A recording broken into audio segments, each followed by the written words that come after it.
Hola a todos, ¿cómo están? Espero que muy bien. En este video veremos a Nicolás Lucar y a dos constitucionalistas debatir sobre cuál es la mejor manera y más rápida para sacar al presidente del poder, y los tres coinciden en que más allá de las formas, si queremos salvar a nuestro país, es urgente sacar a Castillo de la presidencia, por lo que se ponen de acuerdo y le exigen al Congreso que de una vez por todas se deje de tonterías y actúe. El presidente no debería seguir siendo presidente, ni siquiera deberíamos estarlo discutiendo. Por esa razón es que debe utilizarse el procedimiento de la vacancia. El problema central es que existen un grupo de congresistas que no cumplen con la función que le corresponde cuando tienen que votar existiendo mérito suficiente para vacar al presidente de la República. La vacancia es un procedimiento tan fulminante en términos procedimentales que si sirviera para castigar al presidente, podría sacarlo en un día.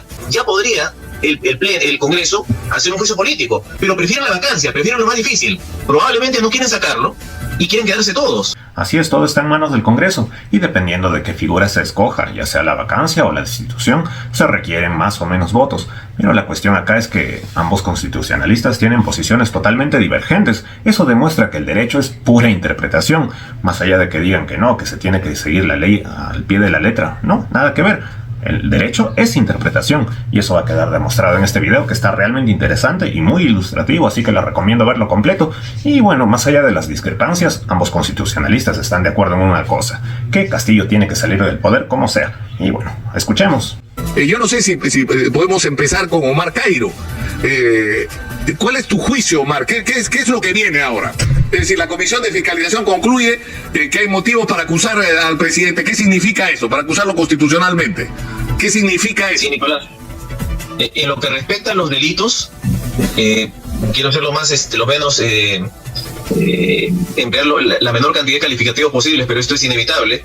Es una absoluta pérdida de tiempo, porque por los delitos que se le atribuyen en el informe, no se puede realizar una acusación constitucional porque no es ninguno de los delitos previstos en el artículo 117. Entonces lo que va a pasar es que se va a enviar al Pleno y el Pleno aprobará el informe, pero tendrá que esperarse hasta el 29 de julio de 2026 para iniciar un antejuicio con vistas a una acusación criminal contra el presidente. Entonces ese es el resultado de este informe. En cuanto a las infracciones a la Constitución, ahí sí, porque las infracciones a la Constitución no están cubiertas por la protección del artículo 117. Y hay hay un elemento de la Constitución que lo esclarece de una manera muy sólida. El artículo 114 dice que la presidencia se suspende cuando el presidente está sometido a proceso judicial conforme al artículo 117. Entonces el artículo 117 no cubre el juicio político. Cualquier infracción constitucional puede ser materia de juicio político, porque el juicio político no es un proceso judicial. Y en términos históricos, este artículo 117 estuvo en las constituciones desde el siglo XIX, inclusive en la Constitución de 1860. ¿Y qué dice Luis Felipe Villarán en el comentario de la Constitución del 60, cuando se refiere al artículo que en ese momento era el 65? Dice: la inviolabilidad establecida en el artículo 65 se refiere exclusivamente a la acusación criminal. Entonces, por infracciones de la Constitución, el presidente no tiene ninguna protección.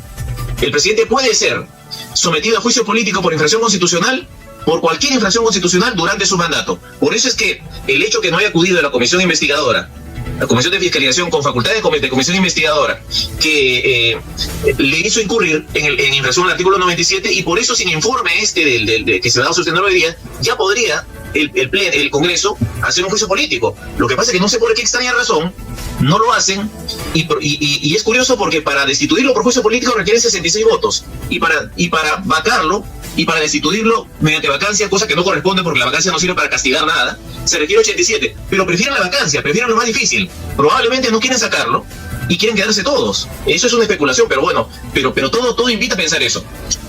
¿Qué dice César Delgado Guemes? Bueno, en principio, con la primera parte de los comentarios de Omar, estoy de acuerdo. Salvo el calificativo que utiliza para decir que no ha servido de nada, porque la razón de ser de las comisiones de investigadoras es precisamente ventilar, escudriñar, dejar que salga a luz aquello que no ha sido suficientemente cubierto. En este caso, como representantes de la voluntad popular, los congresistas han indagado y han llegado a la conclusión que hay un compromiso respecto por lo menos de 5 tipos de delitos para el presidente de la República y para 2 ministros, así como para 6 congresistas. Creo que la labor de la Comisión de Fiscalización puede considerarse como bien cumplida de acuerdo a los límites que tienen las comisiones investigadoras en el Congreso dentro de nuestro sistema constitucional.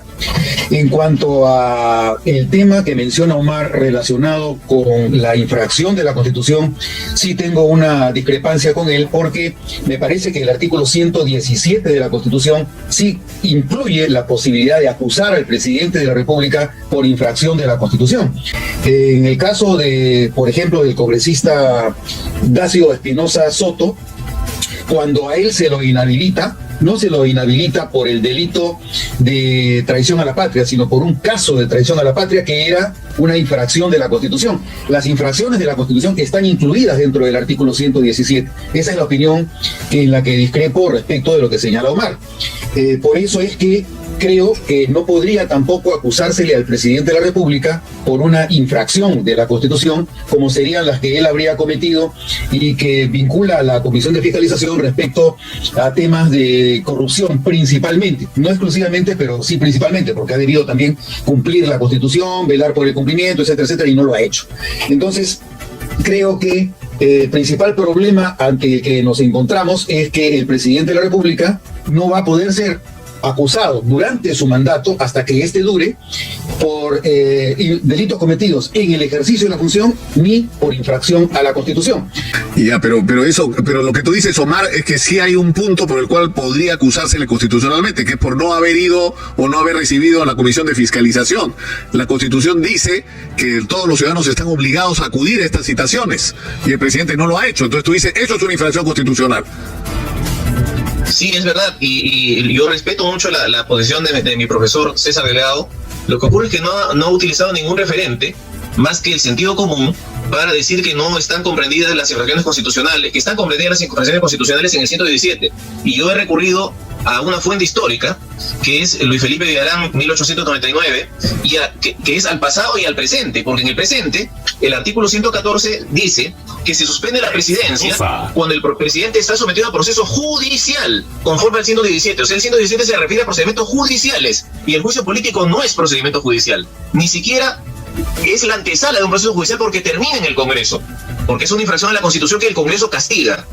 Es un proceso que tiene sus orígenes en el impeachment norteamericano, en el impeachment británico. En el impeachment británico inclusive servía para condenar delitos y hasta a la pena de cárcel, a la pena de muerte. Pero eso es otra cosa.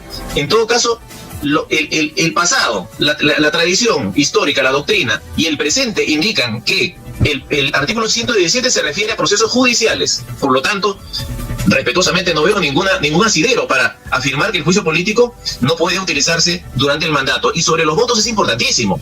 Claro, es verdad, no son 66 exactamente, pero serán, pues, según cuál sea el número de la Comisión Permanente, 68, 70, pero no 87. Y extrañamente el Congreso prefiere la vacancia, que es insostenible, porque la vacancia sí no sirve para castigar nada. La vacancia es un procedimiento tan fulminante en términos procedimentales que si sirviera para castigar al presidente, podría sacarlo en un día. Porque hay un artículo del reglamento del Congreso que establece que si hay un porcentaje de 4/5 del Congreso el día que se presenta la moción de vacancia, ese día se vota. Es decir, es casi un fusilamiento jurídico del presidente. Se presenta la moción de vacancia por incapacidad moral, eso que dicen que es inmoralidad, una cosa que me parece que no tiene sentido. Y entonces, ese mismo día, 104 votan y dicen ya, y ahora lo sacamos. Y mañana Castillo está fuera, y mañana Boluarte está fuera, y mañana quien sea está fuera. Por eso es que la vacancia no sirve para castigar, sino para verificar situaciones objetivas: la muerte, la renuncia, la incapacidad física, la incapacidad mental, porque moral significa mental, no porque el constituyente lo haya dicho, nunca lo dijo, sino que en el siglo XIX la psiquiatría consideraba que las enfermedades mentales eran expresiones de inmoralidades intrínsecas. Entonces ese es el significado de la expresión de incapacidad moral. Que no se haya actualizado el término es una cuestión simplemente de forma. Dices la investigación ha sido útil, se ha puesto en evidencia la supuesta comisión de una serie de delitos, pero en realidad el Congreso no puede decir nada sobre eso. Eso lo resuelven las instancias del Ministerio Público y del Poder Judicial, que en el caso del presidente tiene la limitación del artículo 117, solo puede llegar hasta la investigación, no puede proceder. Y es más, aparte de la investigación, pero la pregunta es, ¿cuál debería ser el proceso adecuado y correcto para enfrentar una situación como la que estamos viviendo? Es decir, el presidente es sospechoso de ser parte de una organización conformada por miembros de su entorno que han participado aparentemente en una serie de actos de corrupción. ¿Cómo debería procesarse este tema en relación al presidente para hacerlo adecuadamente? En principio se ha encontrado evidencia, de acuerdo a lo que señala el informe de la Comisión de Fiscalización, y pruebas sobre la comisión de 5 delitos y de infracción a la Constitución. La pregunta entonces que queda pendiente es si efectivamente no cabe o sí cabe que se denuncie al presidente de la República ante la subcomisión de acusaciones constitucionales, no por la comisión de delitos cometidos en el ejercicio de la función, donde habrían 5, sino por la infracción a la Constitución.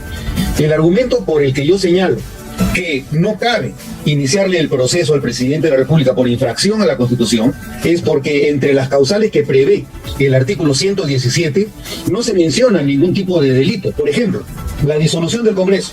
¿Es un delito? No, no es un delito la disolución del Congreso. Es una infracción a la Constitución. La Constitución se pone expresamente en el supuesto de que el presidente de la República haya cometido infracciones a la Constitución. Las infracciones puntualizadas expresamente en el artículo 117. Por eso es por lo que cabe acusárselo. No cabe investigarlo, sí, pero además solamente cabe acusarlo por las causales expresamente señaladas en el artículo 117. Entonces, lamentablemente, no cabe otra alternativa que utilizar el procedimiento de la vacancia. No quiero desarrollar el tema de si la incapacidad moral es o no incapacidad mental. A mi juicio, no se trata de una incapacidad mental, se trata obviamente de una incapacidad moral. La Constitución prevé el enlace que existe entre el mundo jurídico y el mundo moral y el mundo político. Entonces, cuando se habla de la permanente incapacidad moral, independientemente de las interpretaciones que puedan hacerse a partir del análisis de los textos en el siglo XIX o de lo que haya funcionado en Francia, etcétera, etcétera, etcétera, independientemente de eso, lo que se prevé es que exista un compromiso de carácter contrario a la ética pública. Por esa razón es que debe utilizarse el procedimiento de la vacancia. El problema central no es ese. El problema central es que existen un grupo de congresistas que no cumplen con la función que le corresponde cuando tienen que votar existiendo mérito suficiente para vacar al presidente de la República. Existe mérito suficiente, pero hay un grupo de congresistas que se alinean con causales que son contrarias a la ética pública. Es más, si analizamos correctamente la causal que prevé el artículo 89A para la vacancia del presidente de la República, nos damos cuenta que efectivamente se necesitan 87 votos, pero esa cantidad de votos exigidos, que son 2/3, también suponen la lectura contraria, que quiere decir que si tú consigues 44 votos, tú puedes impedir que se lo vaque. Entonces no estamos hablando solamente de que se necesiten 87 votos. Es más fácil conseguir 44 votos para no vacarlo. Ese es el problema, que hay 44 votos para no vacarlo, cuando hay mérito suficiente para vacarlo. Me parece que la lectura correcta del artículo 117 nos llevaría precisamente a la causal de la vacancia que está en el artículo 113, inciso 2 de la Constitución. De acuerdo. Pero en fin, lo que me queda claro, sinceramente, y me imagino que a todos, es que necesitamos una constitución, un texto constitucional que con respecto a estos asuntos tenga definiciones mucho más precisas y claras, y que no tengamos que entrar en unos engorrosos debates interpretativos para saber qué es lo que se puede y qué es lo que no se puede hacer. Es decir, si se reúnen las evidencias de que un presidente le ha participado en algún tipo de acción deshonesta o algún cobro de comisiones o algún tráfico de influencias o algún uso de su poder para favorecer intereses privados, el presidente no debería seguir siendo presidente, ni siquiera deberíamos estarlo discutiendo, pero lamentablemente no está de la manera como debería estar en la Constitución y por eso estamos en esta situación. Yo la verdad que discrepo con Nicolás Lucar porque no creo que sea necesaria una reforma constitucional o un cambio de constitución para aclarar el tema, porque como lo dije antes, el derecho necesita de la interpretación y mientras no nos salgamos del espíritu de la norma no hay ningún problema, porque acá en el Perú no estamos en un sistema totalmente positivista, donde sí hay que seguir la ley al pie de la letra. Acá en el Perú interpretamos las normas y eso ha quedado totalmente demostrado en este video, sino porque más dos constitucionalistas tendrían posiciones tan opuestas. Y algo que sí hay que recalcar es que Omar Cayo se contradice totalmente, porque por un lado dice que no se les puede permitir a los congresistas interpretar la incapacidad moral a su antojo, y por otro lado, él interpreta la incapacidad moral a su antojo. Entonces, ¿en qué quedamos? Y bueno, no sé qué piensan ustedes de todo esto.